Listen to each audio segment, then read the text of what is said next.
My mom said I was being dramatic. That it was just a wedding. But tell me, how do you stay calm when you find out your own sister is getting married, and you're the only one not invited? This isn't a story about a fight. It's about silence, erasure, and the day I finally realized I didn't belong. Not because I walked away, but because they shut the door long before I did. Stick around, because what happened next? Not even I could have seen it coming. My mom told me I was overreacting. It's just a wedding, she said. But how do you explain that I wasn't invited to my own sister's wedding? Hi, my name's Liam. I'm 34 years old. An architect living in Austin, Texas. And just 2 weeks ago, I found out something that ripped a piece of me apart. My younger sister, Sophie, decided to erase me from her life, and she did it with terrifying elegance. No fight, no falling out, just silence, and a wedding I never got an invitation to. Yes, Sophie, my little sister, the one I practically raised. The girl I defended, protected, sacrificed friends and relationships for. I skipped vacations to be there for her. I paid for her school, bought her first laptop, covered her rent for years. I cried with her when her heart was broken. I picked her up when she fell. And still, when she announced her wedding in sunny Santa Barbara, I didn't get so much as a text. Not a message, not a call, not even a forwarded invite. But what really crushed me wasn't just the silence. It was that one line in her Instagram story, posted with her signature sweet tone and fake smile. Romantic music in the background, twirling in her trial wedding dress. We've only invited the people who truly matter. That sentence hit me harder than any slap ever could. Because there it was, the whole guest list: high school friends, distant cousins, her childhood literature teacher, even a great aunt from Brazil I hadn't seen in 20 years. Everyone was there, except me. So I asked my mom, my throat dry, my hands shaking, hoping, praying, this was some misunderstanding. But she just looked at me, cold and casual, and said, "Oh Liam, don't make this bigger than it is. It's just a wedding." Just a wedding? As if I hadn't spent years being the one holding this family together. As if I wasn't the one who carried Sophie through every breakdown, every failure, every tear. Suddenly, I wasn't even important enough to pull up a chair? It wasn't when I saw the Instagram post that something inside me cracked. It wasn't even when I read the guest list. Or when my aunt messaged me confused, asking why I wouldn't be there. It was that moment, staring into my mother's eyes. The same woman who had demanded that I sacrifice myself over and over, for the family, and she stood there and told me to stop being dramatic. That's when something broke. And this time, I had no intention of putting it back together. Walking away was the first breath I took. That same night, while the family group chat buzzed with wedding memes and prep pictures, I did something no one expected from me. Something I didn't even expect from myself. I booked a trip, first class, Ocean View Resort in Miami, Florida. Just me. And before I zipped up my suitcase, I posted a story of my own. A glass of champagne, a glowing sunset, my feet dipping into the pool. The caption? Sometimes, family isn't where you're born, it's where you finally feel at peace. Within 20 minutes, my phone lit up like wildfire. 8 missed calls. And that was only the beginning. Miami welcomed me with a kind of silence I hadn't felt in years. Not the cold, painful silence I knew all too well, the one from family dinners where everyone talked over me like I wasn't even there. No, this was peaceful, real, the kind of silence where you can hear your own heartbeat and it doesn't feel like a burden. For the first few days, I did nothing. I walked barefoot along the beach, swam in the ocean, sipped chilled white wine, watched the sun disappear beneath the waves like it owed me something. I turned off notifications, muted the family group chat. Yes, they named it Sophie's wedding. I unplugged from all of it. But even when you leave the past behind, sometimes, the past still finds your number. On day 3, I caved and checked my phone. 48 messages, 11 missed calls. A new post from Sophie popped up on my feed, counting down the days with the people who truly matter. And there they were again. Cousins, family friends, neighbors, even her old high school teacher. And me? Still not even a shadow. I stared at the screen, thinking about all the nights I stayed up to comfort her. About the time I bought her groceries when she couldn't afford food. About the months she crashed at my place because she couldn't afford rent. I wasn't just excluded, I was erased. That same day, my mother messaged me again. "Sweetheart, don't take it like that. It's just a wedding, don't be dramatic." As if being gutted by your own family was something you could sleep off. As if what Sophie really meant wasn't crystal clear. You're no longer part of my circle. You don't bring me status. You're not useful anymore. That's when I posted the next photo, me, stretched out in the hotel's infinity pool, champagne in hand. The caption? Sometimes walking away is the only way to breathe again. Hashtag new life, hashtag no filters. That post? It was a turning point. Not just online, but in me. The calls that came too late. By day 5, the messages started changing. It wasn't just passive-aggressive captions or missed calls anymore. This time, the voices had names. The first call came from Aunt Melanie, the only one in the family who ever treated me like a human being.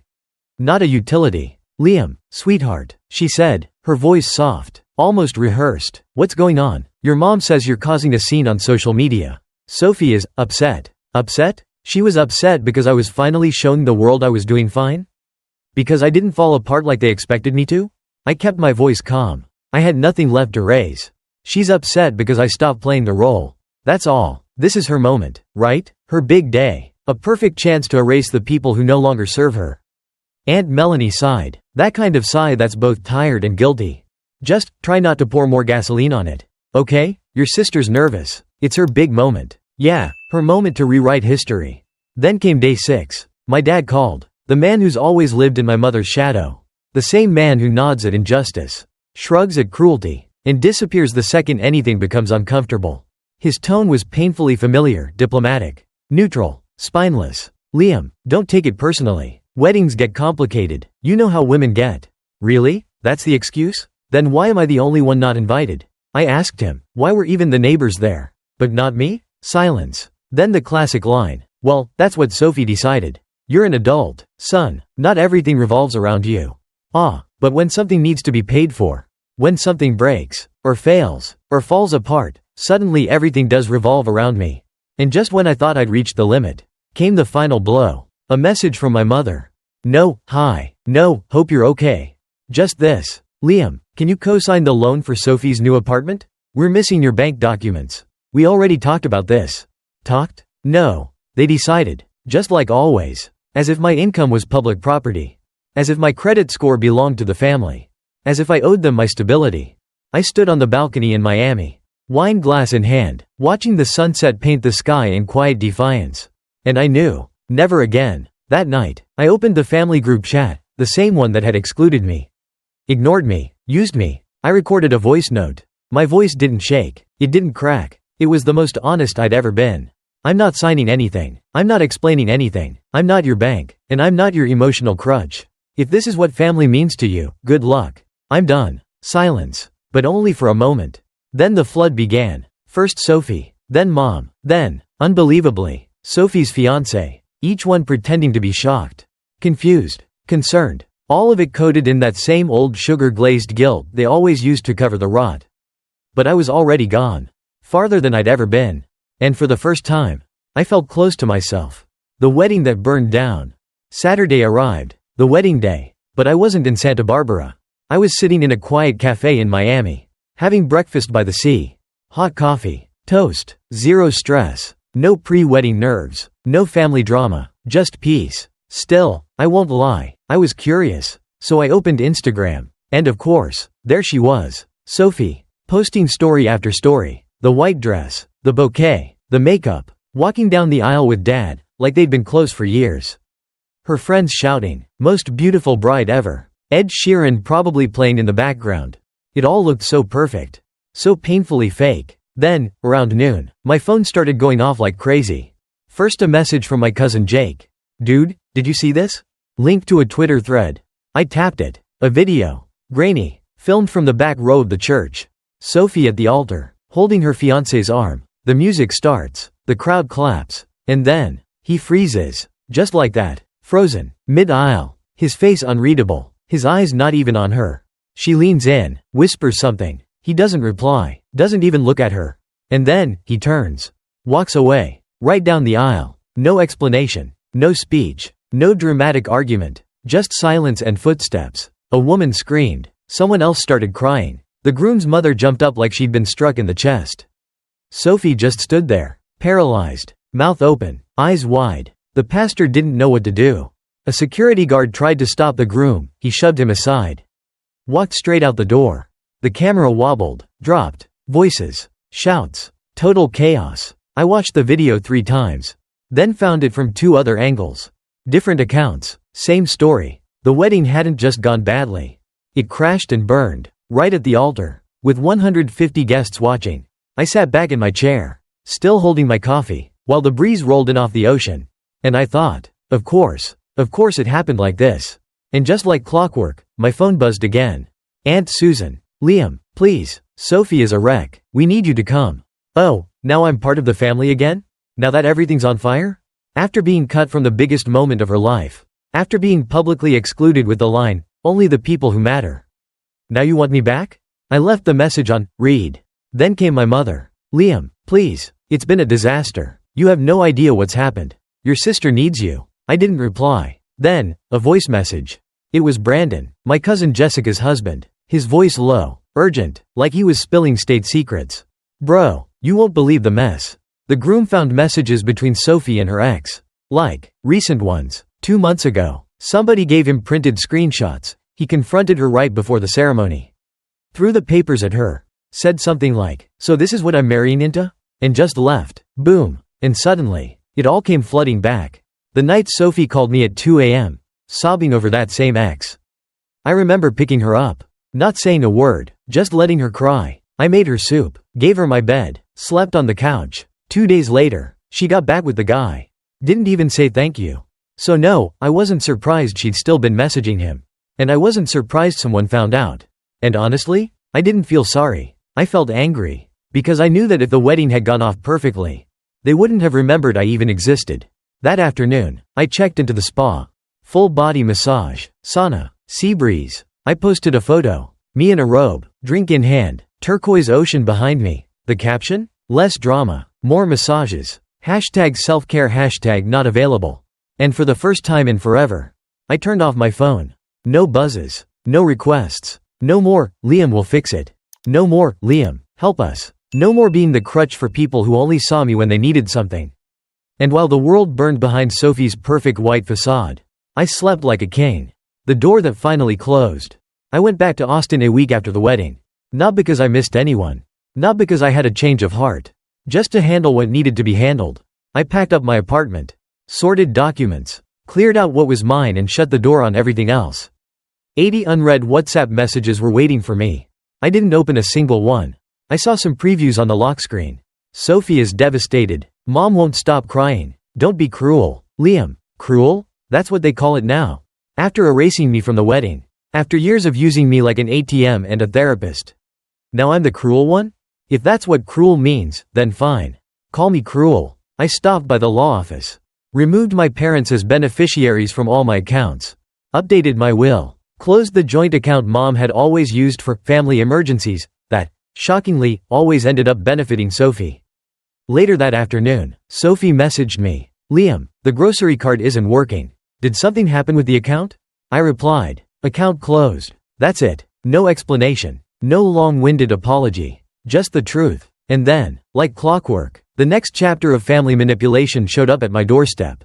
My mother. No warning. No text. Just the doorbell, 8 a.m. sharp. I opened the door in my robe. Coffee in hand. There she was, standing there with that performance face. The one she uses when she wants pity without accountability. Liam, she said, soft and dramatic. Are you really going to do this? We're family. I just looked at her. And I couldn't help it, I nearly laughed. A few months ago, I'd come over for dinner after a brutal week. I was exhausted. My brain felt like it was melting from stress. I tried to open up. Told them I might need a break. That I felt invisible. Like no one cared unless they needed something from me. You know what she did? She laughed. Right in my face. Oh Liam, not your drama again, she said. That sentence? It stayed with me. Buried itself in my chest and refused to leave. That's when I learned I wasn't allowed to have feelings in that house. Only uses. Back at the door, I finally answered her question. So now I'm family? After I wasn't even good enough for a chair at the wedding? She said nothing. Then quietly. Sophie's not well. She's barely getting out of bed. I didn't flinch. That's not my problem, I said. It hurt to say it. God, it did. But it had to be said. Then she tried the final card. Your father's been very worried. I looked her dead in the eye. And where was he when you all decided I wasn't even worth a seat in the church? Silence. Finally, I spoke the words I'd rehearsed in my head 1,000 times. I'm tired. Tired of being the one who always shows up. The one who pays. The one who rescues everyone. You're not my family. Not anymore. You're just people who share my last name. Then, without any drama, I closed the door. Just closed it. Period. A new life in San Diego. 2 weeks after closing that door, I left Austin. No big announcement. No goodbye dinner. No final hugs or fake "we'll miss you" speeches. I packed my things, deleted the group chat, and moved to San Diego. A small apartment, 1 bedroom, a quiet street, close to the ocean, far from the noise, remote work, simple routines, peace I didn't know I was allowed to have. And for the first time in my life, I didn't tell anyone. I didn't send a "new address" message. I didn't let them know I arrived safely. I didn't invite questions or guilt or second chances. I just disappeared, the same way they made me disappear. And you know what? I slept better. No more 6 a.m. messages from mom asking if I could pay a bill. No more "Liam, can you do us a favor?" No more being on call for other people's problems. I no longer had to explain where my money was going. I didn't have to defend why I wasn't available. I didn't have to fake smiles just to avoid being labeled too emotional. I woke up in San Diego to silence. And for the first few mornings, it felt strange. Like I was forgetting something. I'd reach for my phone expecting chaos. Expecting someone to need me. It had been so automatic being needed. But slowly, the quiet started to feel good. Like exhaling after holding my breath for too many years. I worked. I read. I ran by the beach in the mornings. No interruptions. No tension. No guilt. 3 weeks in, the first attempt at a reconnection arrived. A message from Sophie. "Hey, I know I don't have the right, but I just wanted to say I'm sorry." I read it. Didn't reply. 2 hours later, another one. "I made a lot of mistakes. I needed you that day and after. But you were cruel too." And I laughed. Cruel? After everything I gave? After the years I carried her, supported her, sacrificed for her? She called me cruel? No, I didn't reply. Not out of pride, out of dignity. Then came the email from my mother. Just a few lines. "Son, we all make mistakes. What matters is forgiveness. Family is all we have." She was wrong. What we have are choices. And I made mine. Ghosts in the coffee shop. A month later, it happened. I was sitting outside a cafe in San Diego, sipping a cold drink, laughing at something my friend had said. It was a normal day.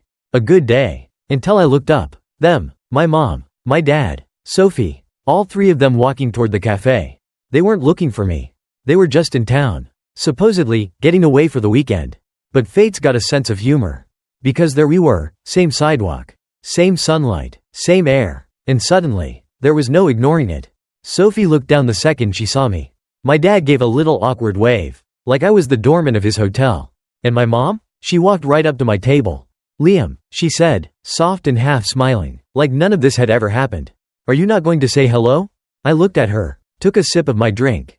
"I'm busy." She blinked. "You're not even going to talk to your sister?" I looked over at Sophie. The same sister who made sure I was excluded from the biggest day of her life. The same sister who decided I wasn't important enough to witness her vows. Did she talk to me before she cut me out? I asked. Silence. "What do you want me to say? Mom? That I'm happy to see you? That I've missed you?" She swallowed hard. The tears were coming, but I'd seen them before. "I just want us to be a family again." I said it clearly, calmly, no emotion, just truth. I already have a family. People who respect me. People who don't use me. "You had your chance," I added. "You lost it." She froze. I didn't wait for a reply. I turned back to my drink. To my friend. To my peace. And I felt something shift. Not a surge of power, not revenge. Just relief. Real, lasting relief. The consequences they never expected. Everything has consequences. They thought I'd always be there. That no matter what they did, I'd keep showing up, keep forgiving, keep fixing. But this time, I didn't. And suddenly, things started to fall apart. Sophie never moved into her new apartment. The mortgage collapsed because I never co-signed the loan. Now, she's renting a small place. Crashing with a friend. Working some temporary job that barely pays the bills. From what I heard, she's on anxiety meds. Wakes up some days and can't even get out of bed. Do I feel sorry for her? A little. But that doesn't give me back the years I spent being her unpaid therapist. That doesn't undo the nights I carried her pain like it was mine. That doesn't erase the way she chose to remove me from her wedding like I was disposable. No. Her consequences are hers. My mother? She's been telling everyone that Liam is going through a phase. That I'm lost, confused, emotionally distant. She plays the victim now. Cries at family dinners. Tells people she just doesn't understand what went wrong. She sold her car. Cancelled her gym membership. Stopped going to her weekly beauty appointments. Why? Because the shared account, the one she quietly used for her convenience, is gone. The faucet got turned off. And suddenly, she had to feel what it's like to live without the son she always expected to clean up her mess. My dad? Still silent. He didn't call, didn't text. I saw him in San Diego that day at the cafe. And his wave? It was like he was greeting a stranger. A polite nod to the neighbor. Nothing more. And honestly, I didn't expect anything else. He's never been there, not really. The rest of the family? Quiet. A few cousins messaged me privately. I get it, man, I really do. Just don't want to cause any problems with your mom. Same story, different chapter. So many people understand in silence.